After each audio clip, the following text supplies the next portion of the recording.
providers. And in terms of the best practices, there is so much to talk about, but I'll just perhaps narrow it down to a few. Because access to justice is wide, we focused mainly on the children and women with children in prisons. The best practices have always been, one, we have worked together with the justice, law and order sectors, especially the judicial officers, to have these cases expedited and disposed of. The other best practice is we've involved the probation and social welfare officers, because in working with them, we've had the opportunity to have some of these cases diverted. We've also worked closely with the Child and Family Protection Unit of the police. And in such situations, we've worked towards promoting alternative dispute resolution and also diversion guidelines for children. Of course, in terms of challenges, there's lots. The biggest challenge to this particular group is the absence of the legal aid bill. As you're all aware, for all children, it is now a right to have access to effective legal aid. But that is still in limbo, and this gap is being filled in by the legal aid service providers. Secondly, budgetary constraints. As you're all aware, we only have 7 remand homes at a regional level. And that, in terms of access to justice for these child offenders, comes along with challenges of language, transport, regional barriers, and especially when these children have to serve their detention orders, they end up in Kampiringisa. So language becomes a problem, food becomes a problem, and I think the biggest challenge for these children is the absence of the contact with their family members. And sometimes it makes reintegration very difficult for the reintegration officers. The other issue we've also found is lack of identity, especially for these children born out of wedlock. When the mother passes on, you'll find that the community within which they have been raised, they will send them away and ask them to look for their fathers. As we all know, ours is a patrilineal society. The other challenge we have in terms of access to justice is age ascertainment and birth registration. Most of our mothers back home in the villages do not register their births. And this always comes back to bite them, especially when the children find themselves in problems with the law. It takes police having to ascertain your age, and sometimes they can either overestimate or underestimate, so depending on whichever side of the coin you fall, it will still be a problem.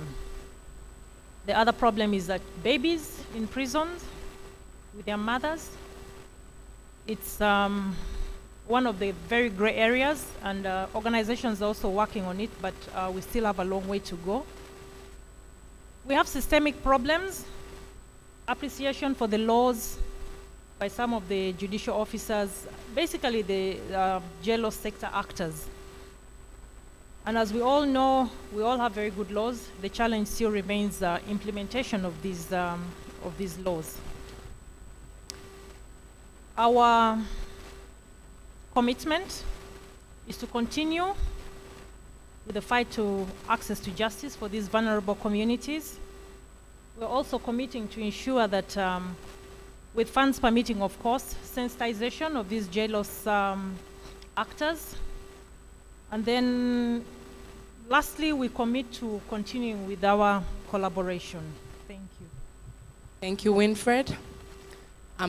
It's interesting to hear the commitments, and I'm hoping that we can document this and follow through with our commitments.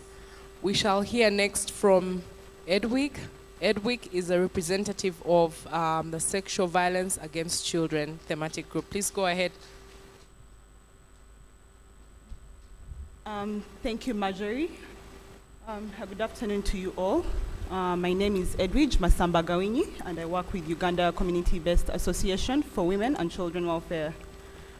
I'm representing the Sexual Violence Against Children.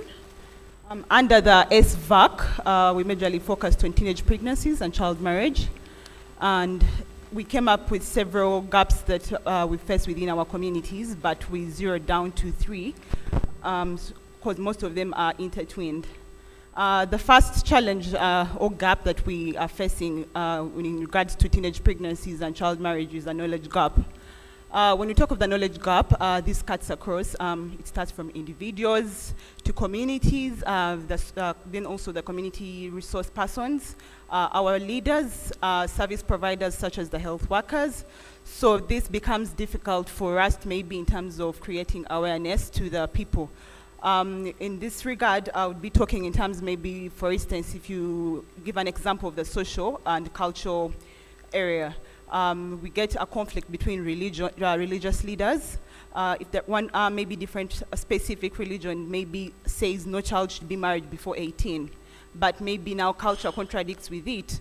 You find certain cultures will maybe end up opting to marry off their children, all in the name of maybe of economic issues burden. So you get to find these children are married off as a solution for financial empowerment. So that's a challenge. And how we can, the commitment we made towards this challenge was one, we need to do research on this knowledge gap. Two, we need to create more awareness within our communities that we work in. We tend to think that the people are aware of these issues on teenage pregnancies. A few of us maybe may know, as CSOs, stakeholders may know about the laws against marriage, but you'll find if you go maybe in a refugee setting, if you're receiving new arrivals, maybe the laws, for instance, of South Sudan may be different for us. So we need to create awareness on child marriages, on how to end them, too, and teenage pregnancy as well. The second commitment under still this challenge would be capacity building. This cuts across still to all the individuals, the wider community, the health service providers, parents, teachers. Now we look at COVID. COVID came with a huge thing for us. Before, children were in school, and you would assume that this sex education has to be told to them only in school. But now when they came to COVID, we got to see how teenage pregnancies shot high. So that's why we get to see the parent involvement needs to be coming in here. So we need to capacitate parents, teachers, and the wider community as well. The other commitment under that challenge would be child participation. As we are maybe doing research, are we involving these children on it? Moving forward, the second challenge that we found, the gap, was we tend to neglect children with special needs. When we're talking of child participation, maybe most cases we tend to involve the people who are able, but we tend to neglect maybe the persons with disabilities. How are the health structures being set up in different areas? Do we have like ramps for maybe a person who's not able to walk? So we need to put this in place. How are we involving them maybe in report writing, persons maybe the blind? In our interventions, just as CSOs, how are we involving them, sorry. We can see here we have maybe someone who's doing a sign language, but how many of us in our interventions do we have the time to maybe create space for a sign language person to maybe interpret to the people who cannot understand or maybe who are not able to talk? Secondly, also under that, I think you could also use media. Being deaf doesn't mean they can't see, so you could use maybe illustrative material to communicate to them on how to end teenage pregnancies and child marriage. And the third gap that we identified was lack of documented evidence. You'll find that all of us do know we are advocating for ending child marriage and teenage pregnancies, but we do more of, I would try to do more of responding rather than paying attention to the root cause of the issue. So we need to do a lot of evidence research to get the evidence on how we can maybe approach certain situations based on which community and learn what works for different communities as well. Thank you, Edwidge. What I pick out from your commitment is we need to do evidence-based research, which is rhyming with what our previous speakers were saying, and inclusiveness for the children with disabilities. Thank you. We shall go next to Yvonne. Please, Yvonne, let us know the thematic group that you're representing, and go ahead and let us know about the commitments, the, what are they? The best practices and the challenges under your thematic group. Thank you so much, Marjorie. I'm called Yvonne Laruni, and I work with Raising Voices. And for this group, I'm representing the education thematic group. We're represented by so many organizations, and so this is a voice from a diverse group of organizations. I'll start with the gaps that we talked about. I know there's a common gap. It has become a song, but we still have to talk about it anyway, and that is around funding. We still feel like there is really limited funding going into education programs. And specifically for government, for example, one of the things we've identified is that government will come up with a new initiative, but then there is no funding for that initiative. So for example, they are talking about sciences, but then there are no laboratories, there are no equipment. You're talking about the new curriculum, and there are no materials to match the new curriculum. So what we are requesting for is that every time there's a new initiative, there should be funding for that initiative. And then we also talked about the gap around school fees. Not only school fees, but generally there seems to be a lot of exploitation from parents coming from schools. Initially this was in private schools, but right now even in government-aided schools, that should be affordable to everyone. It's becoming too hard, and most children are dropping out of school because of the high fees. You go to a USE school and you don't know whether it's a USE school or it's a private school. The group came up with an idea, and our ask is that there should be regulation of school fees. Not only school fees, but there should be generally regulation. There's a lot of commercialization. School tours, a child in top class is paying a graduation grant of 500,000. There needs to be regulation. Otherwise, kids are going to continue dropping out of school because of this. The other thing also, the other gap we identified was around the centralized and decentralized supervision of education. We identified that at primary school level, there's a lot of decentralization. The district education officials hold a lot of authority and mandate, but when it comes to secondary school education, they are almost tied. They can't do much. Would really want to see a time where there's decentralization in that area as well, because there's a lot of violence and a lot of things that happen at secondary school, but the local governments can't do much because the schools will tell them, we report to ministry. Who are you to tell us what to do? So the same mandate that is given to local governments at primary should be the same mandate that is given to local governments at secondary, so that they're able to supervise and do what they're supposed to do. The other gap we also identified, and it's a conversation that has continued to happen even in spaces like this, and partly why we are here, is the conversation around violence against children. We realize that violence against children in school is still a gap. We appreciate the strides made, but we recognize that there's still a big gap when it comes to violence against children, whether it's the sexual violence that she has just talked about. I'm sure you've been hearing all these stories. The director defiled 7 children, this director did this teacher did this, the matron did this. Corporal punishment is still a problem. All the different forms, emotional violence, there's still a lot of violence happening. But the other gap we've also recognized as a group is that there's a spillover of violence that happens from home to school. And it makes it very difficult for children to learn. That, you know, children sometimes go back to school after long nights of hard labor.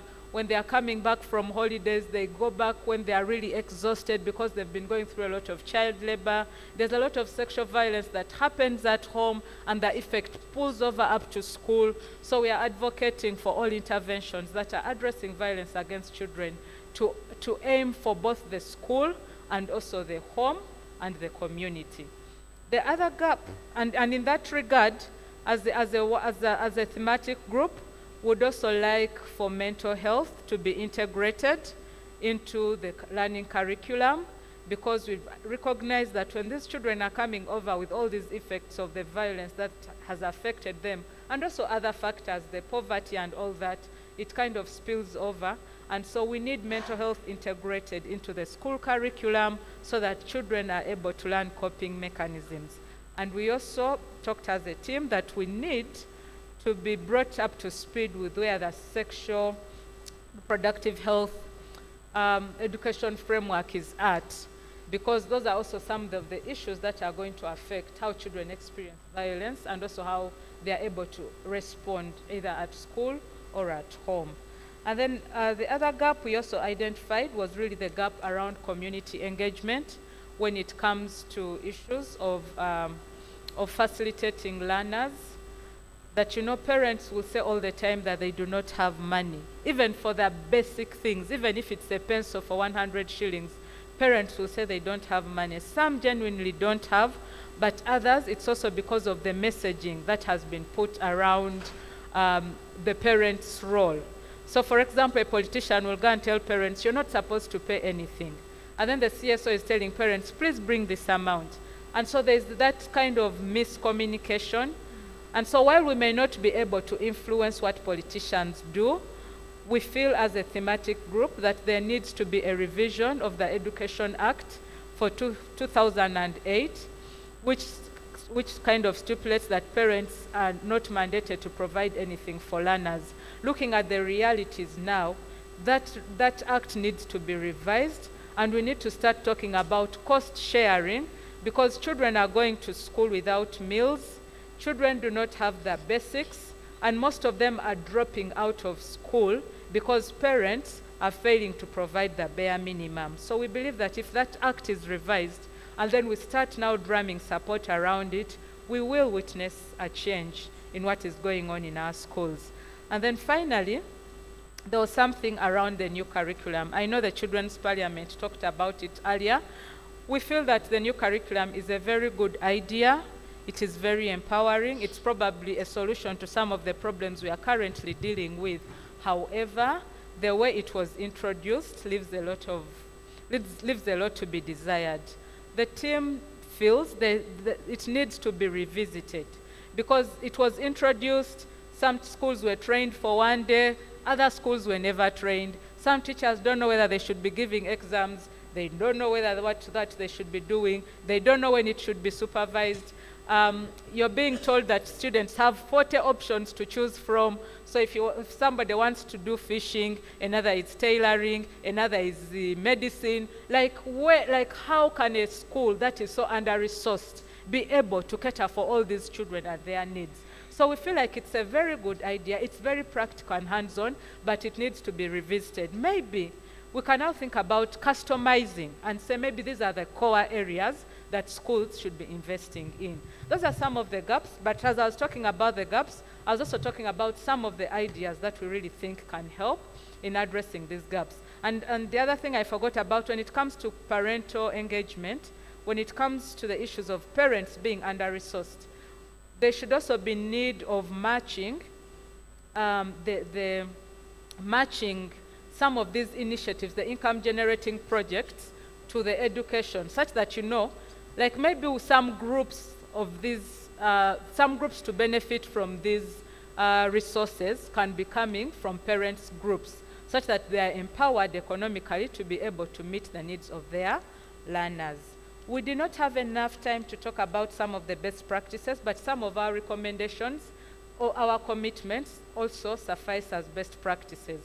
One of our commitments was that while addressing issues of education, we need to be looking at holistic approaches. You need to be looking at a holistic approach within the school itself, that you're addressing the different areas within the school, but you also need to be looking at holistic approaches.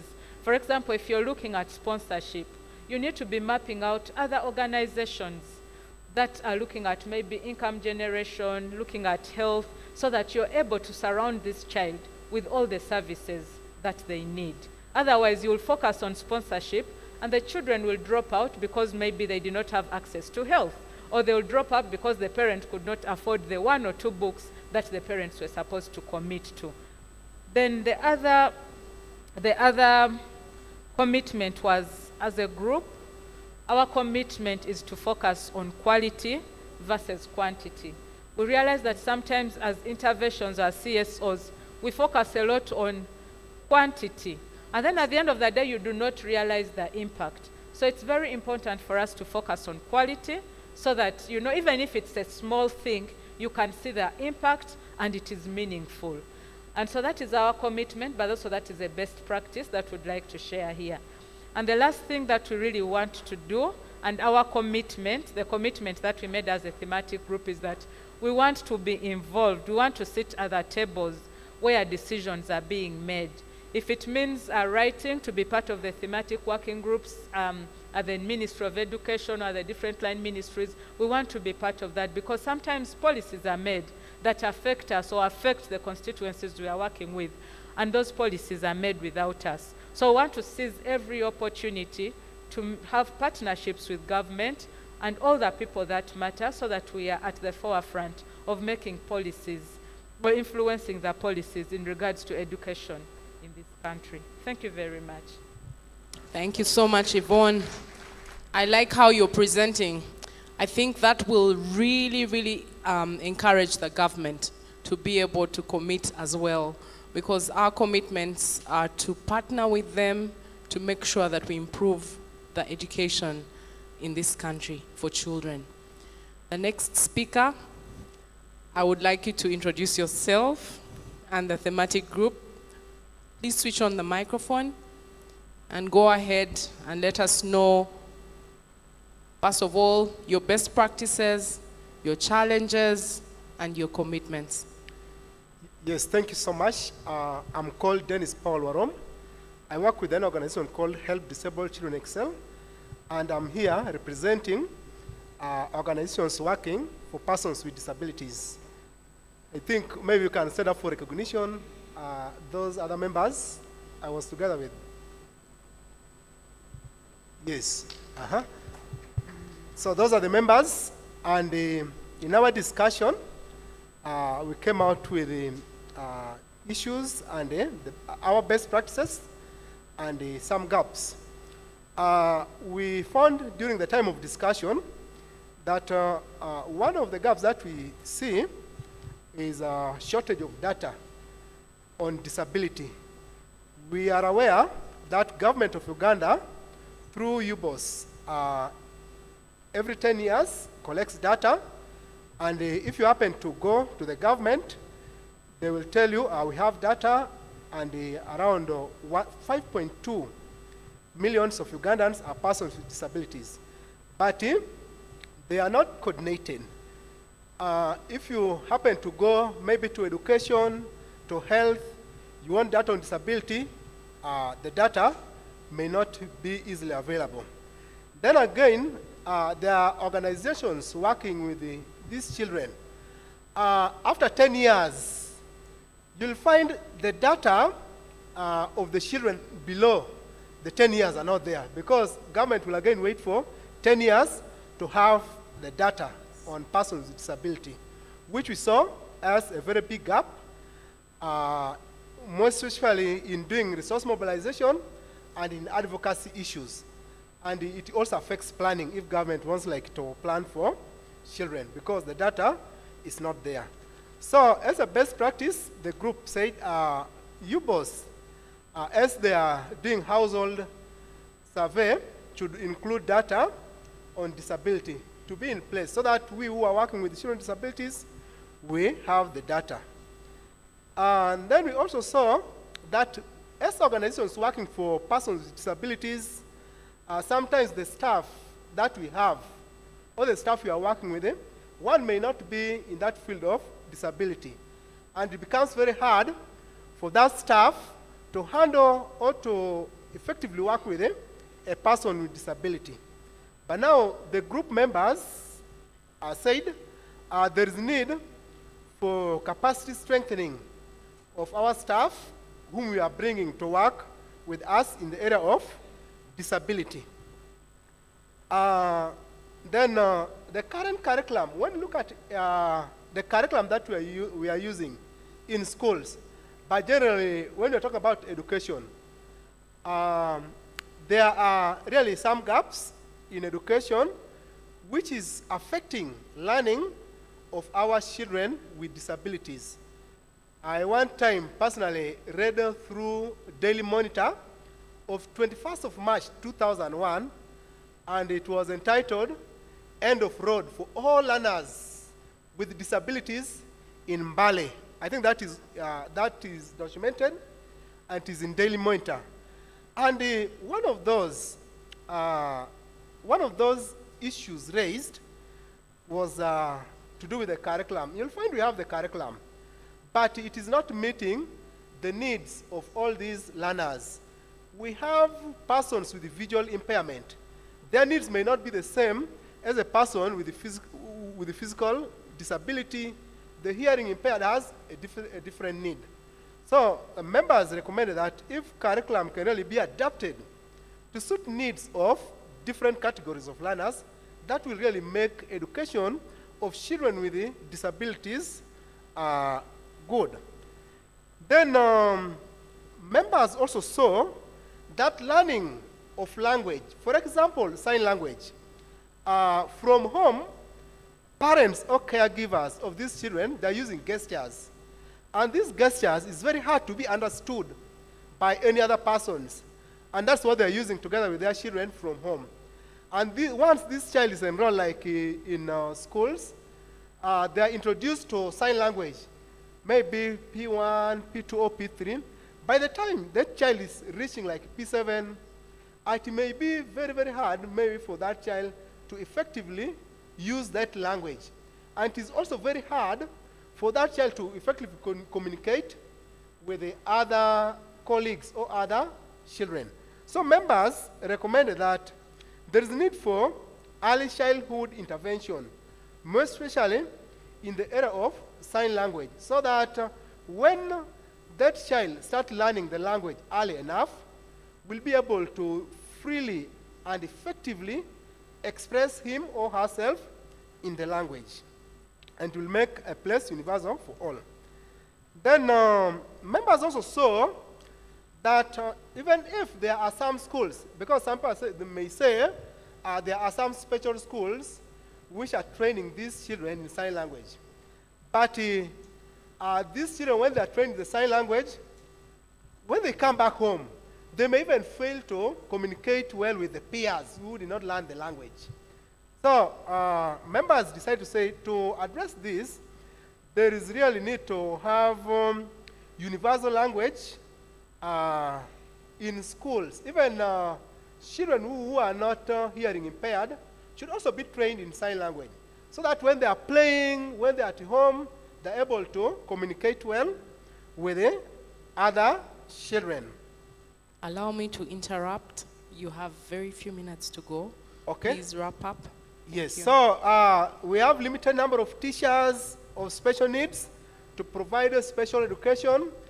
To give example, government is promoting like inclusive education, but you'll find in schools, in some schools the teachers are not there, and that really makes learning hard. I saw like, for example, in Nebi, the district inspector of schools moved around and collected data, found only 35 teachers trained in special needs out of 98 primary schools that we have, the government-aided primary school, and that really affects education of our children. Then strengthening community social protection system. We have seen that child protection starts right from home, and it is from the home where these children are abused. Because members gave example, like in one of the places where parents killed a child because of their disability due to like the stigma, the community perception about disability. So there must be some action towards like strengthening social protection system in order for the community to even love our children with disabilities and take good care of them. There should also be general awareness campaign because most people are not aware about disability. I hope that's the last point. Okay. So thank you so much for giving me that time. Thank you very much. I'll ask the next speaker to be as brief as possible, but share your commitments, your best practices, and your challenges. Introduce yourself, your name, and your thematic group. Sorry, I'll come.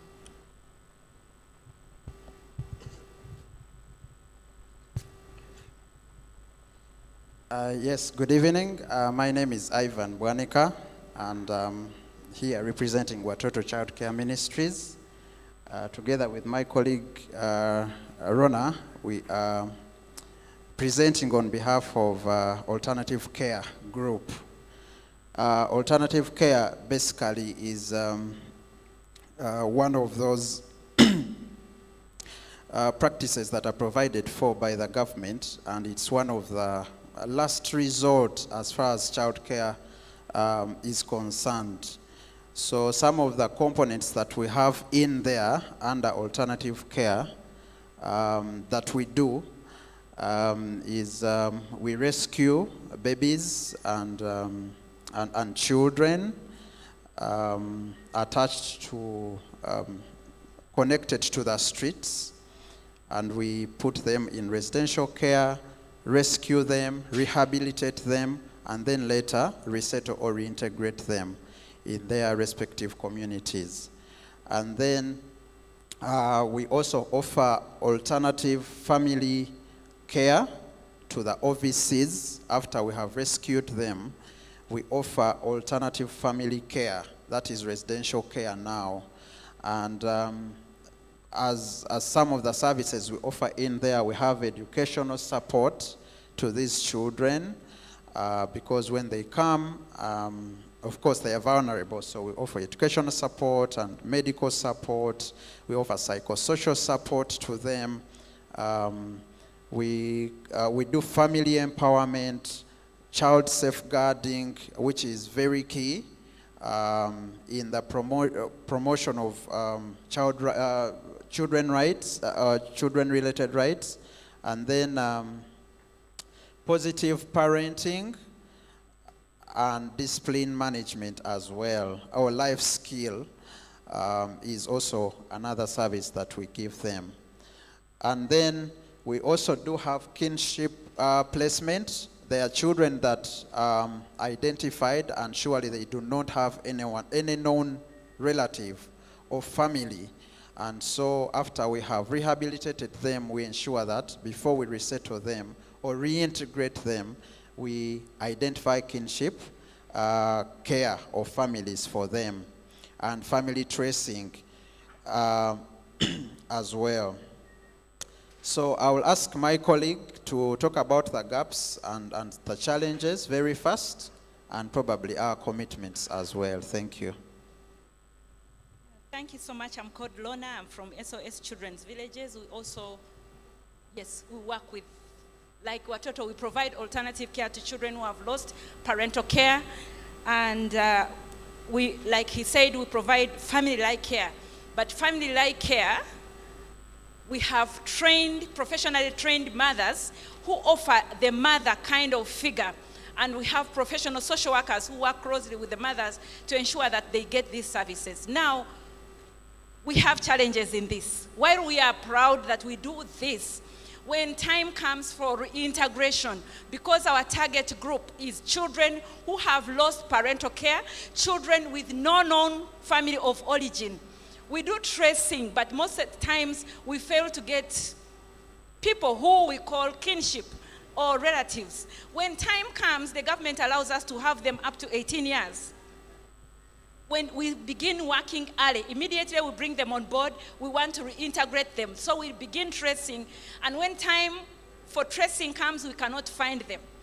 And then we stay with them a little longer, and when it comes to living care, because towards 18 we have to prepare them for independent living. We have nobody willing to have them. Because in Uganda, the culture is that people don't want adoption.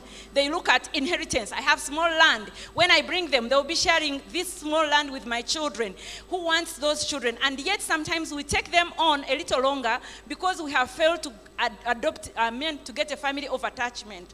And you know, it's also hard, even for us who are here, to take on a child who is 17, 15, and you are bringing them into your home to sit in with the children you have groomed in a certain manner.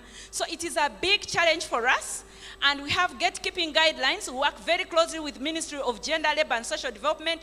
We have those guidelines, but even with the ministry, we still find a challenge.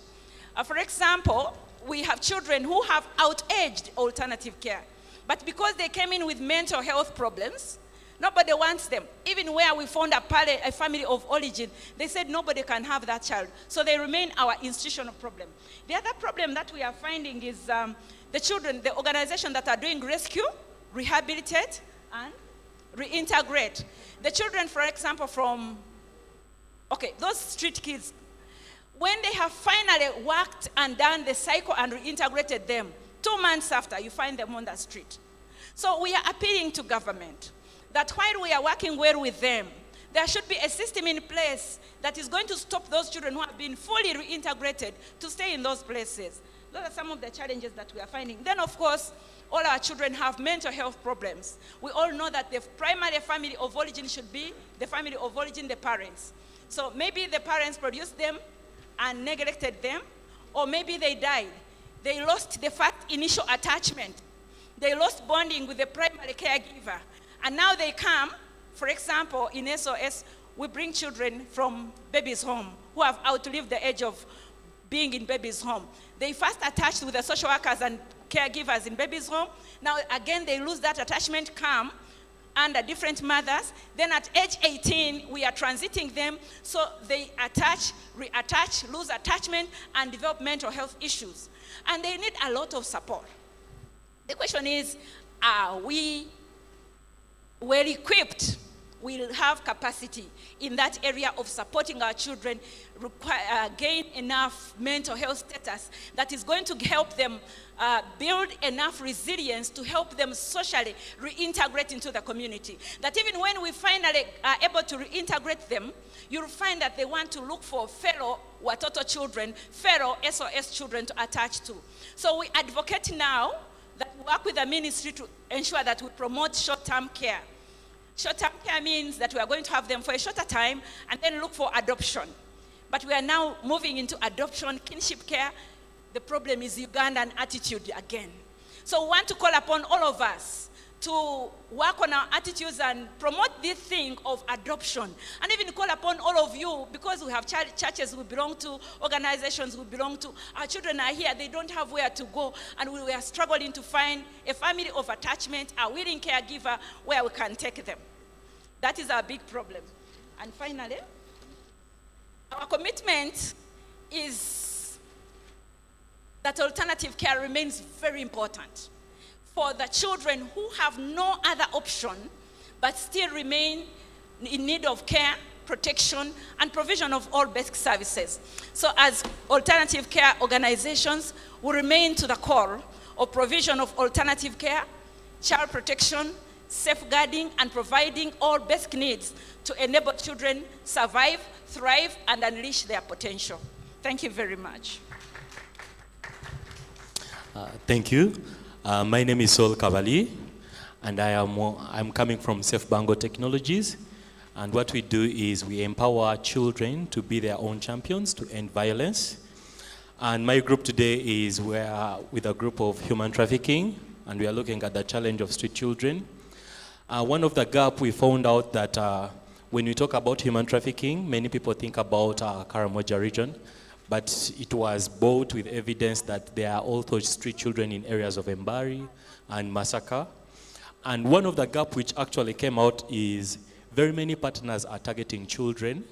And what they found out is these children usually they are sent by their parents to come to Kampala to look for food and everything to send them back. And then the next gap we found out is the lax state agencies and institutions. And the best example they gave here is Rwanda, you cannot find their street children. How come that they are also within the country? And another one they mentioned about is the porous borders. Very many people think that the children are coming from Karamoja. Why don't they actually go to Nairobi?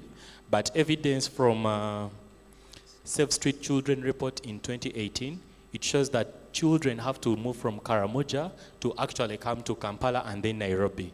So the question we leave to the people here is, how come that they are not crossing the porous borders? And then the second last gap which we found out is, by 10 a.m. in the night, where do these children go? And some of the people we are speaking today, we found out that there are street children who come, there are people who come and give them lunch, and also they give them accommodation. So this is not just a challenge, but it is something which is still undergoing with when it comes to the institution, but also the agencies which are working around that. The work in progress, there has been an attempt under KCCA Children Protection Ordinance. However, it also has a gap that it is being used against a few people. And then what should be done is driving mindset, whereby the organization should focus on 2 generations. If you are sending street children back to school, then what about the parents who told them to come to street? How are you going to make sure that they keep getting food, because these street children are the one who have been giving them food? And then at Safe Bango Technologies, what we are doing is we are working out prevention and rescue. And what we are doing is if a person gets to know that they need to go home, we are working with organizations to give them bracelets which do not use internet or smartphones to call for help whenever they are stuck. Some of you think I'm going to propose, but this is a box with the bracelet. So the bracelet looks like this, and when you have it, you just give us 5 trusted next of kin, and these are the people who actually come and give you help. So when you're stuck, you press it for 5 seconds, it collects the physical location of where you are and sends it to those people so that they can actually coordinate rescue. The reason why we did this is very many children are out there, but they still want to be connected to their parents, and some of them are lost. So we realized that these organizations, they want to track their children who are coming out of the JBV shelters. So if, for example, someone is coming out of the shelter, you can give them the bracelet, and anytime they want the support, you can just go ahead and know where they are. And yeah, I'm happy to share more details. Thank you so much, please. Wow, what an amazing intervention. I'd like to thank the people that are here to represent the thematic groups for representing, but also for ably articulating all the issues that have been mentioned in the discussions that you had up in the breakout rooms.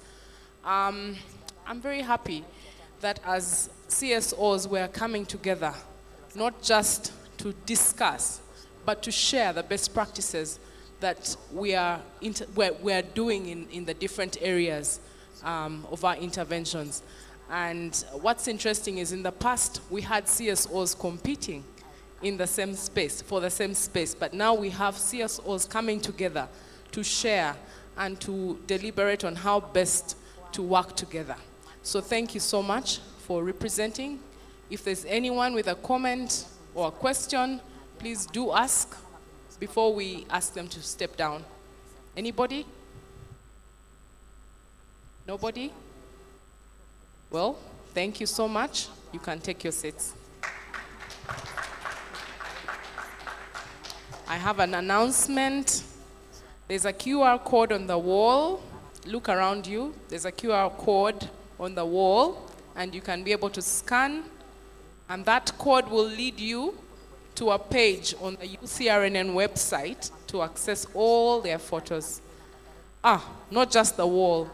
You have a tag, you can scan that code, and it will show you the website. Thank you very much for this session. Back to you, Damon. Friends, let's appreciate ourselves. We've had a fantastic first day of our symposium. Although the numbers have reduced in the room, for us who have stayed through, it has been fantastic, isn't it? And for us, we're here to learn. Just to expound on what you said, do you see the code on your tags? You see the code? If you have the modern phones, if it is katiki-tiki, this won't work for you. But if you have the modern phones, the Samsungs, the iPhones, the one, I don't know which year. Which year? Which year, Dennis? From which year? From 2022? 2018. If you get your camera and then you point to this code, it will give you a website. You click on the website, it will take you to UCRNN website. When you go to the UCRNN website, you click on events, upcoming events, and then when you click there, at the bottom it shows, see the photos of the event. All the photos that have been taken today are on that website. So you just download the one you want, you leave the one you don't want. Yes. So it has been made easy. You can access the photos. You can also use the ones on the wall. If you don't, you cannot see this, you can use the ones on the wall, scan, and you'll get the photos immediately. We are done with day one. Let's appreciate Marjorie for a job well done. We appreciate Hope and what was our little girl's name? Sharon. And let's appreciate them for leading us today. Today we started late because we came late. Can we promise to come early tomorrow and we start early so that we can leave at 4? Our planned time of departure is supposed to be 4 p.m. So let's come early tomorrow. We have another power-packed program, more conversation. Many people are telling me, we didn't have enough time today. There is more time tomorrow. And we'll have more conversations tomorrow. So let's come back early tomorrow. Let's have more conversations tomorrow. Thank you very much for coming today. Good night. We started with prayer. We will be a good country and close with prayer. I am trying to see. Who wants to give us a prayer? We have the pastor here from Pentecostal Assemblies of... In fact, I cut across. I noticed that we also have people from other faiths, but they are all children of the Abrahamic faith. So I normally pray, taking into consideration them as well. So, A'udhu billahi minash shaitani rajim. I seek refuge in God from the accursed Satan. Bismillahir Rahmanir Rahim. In the name of God the Father, the most gracious and the most kind, we humble ourselves this evening, Lord Father, acknowledging you as the sovereign Lord, the creator and the overseer of the universe. Honor and glory belongs to you alone. We thank you for the journey mercies you granted us. We thank you also for the sessions that you have taken us through. We thank you for the facilitators and also the guests. Lord Father, at the end of the day, we are preparing to return back to our places of abode. May your hand of protection be upon us. May your hand of protection also be upon all other road users as we travel home. Lord Father, and when we come back tomorrow, we come back more refreshed than we were today. We pray this, trusting that you've heard us and will grant us more than we ask for. In the name of all your prophets, and everybody says,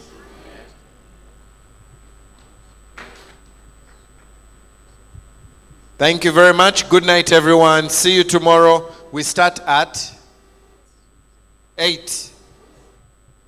Yes?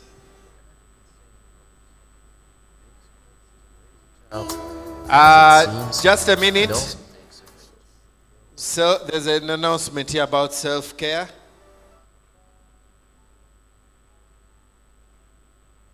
Hi, everyone. We've been talking about mental health, self-care, and we realize that in this work of ours, sometimes it's quite depressing, and we need to keep cheering ourselves up. So there'll be Zumba tomorrow. Please come with your workout clothes. We have a self-care session for Thursday, but we're having Zumba tomorrow. So all those... Someone has asked me, what is Zumba? Is it Lingala? So we shall work out. It's basically working out. You just make some moves and make the blood flow in your body. It will be a workout, but in a way of dance. It's more or less refreshing your brain and your body. It's not ungodly at all. So if you've gone to places where they do aerobics, where they do gymnastics, so Zumba is something like that. Unfortunately, I don't have a better way of putting it, but you all have smartphones. Just check out Zumba session. So if you are interested, come with your sneakers and your pants and your t-shirts. Let's get to work out tomorrow. It will be at the end of the day. How many people are going to do Zumba tomorrow? We're going to have a professional instructor coming in. So please come with your workout clothes. Thanks, and see you tomorrow.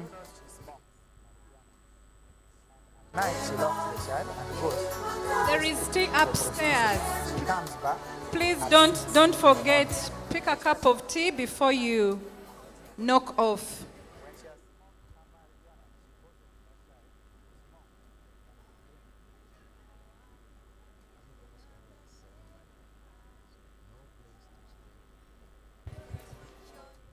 everyone. Please give me the presentations if you have them. People that presented, please share with me the presentations. Kind